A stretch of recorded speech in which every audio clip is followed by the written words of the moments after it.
In today's digital world, information spreads faster than ever before.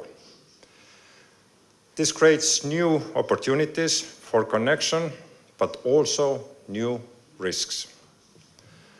When facts are distorted, trust in public institutions weakens.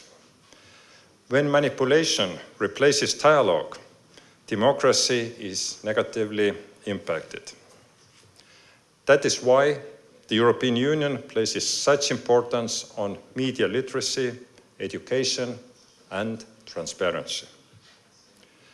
We are proud to work with partners in Kosovo who share this vision: journalists, educators, civil society, and youth.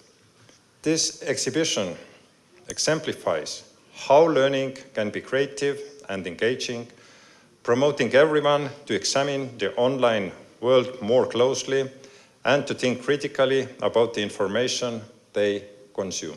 Është shumë kënaqësi sot me qenë pjesë e një organizimi të tillë dhe shumë kënaqësi me ndonjë eksperiencë e cila mendoj që duhet me u pa për secilin qytetar të Kosovës në secilën moshë në cilën është ai. Në këtë ekspozitë për shumë pak minuta secili qytetar i Kosovës mundet me u pajis me një oritë elementare se si duhet me trajtu qasjen në internet, se si duhet mu qas në marrjen e dhënave në internet, dhe cili duhet me qenë aktivizmi qytetar për me luftu një të keqe të madhe me cilën është u përballë bota, e që këtë rast është dezinformata dhe çrregullimi i informacionit.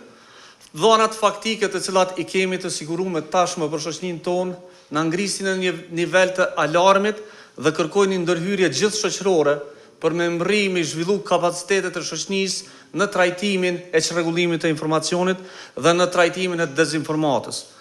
Ajo çka kemi konstatu deri tash dhe cilën tash synojmë me trajtu është që shoqënia jonë është e rrezikuar prej çrregullimit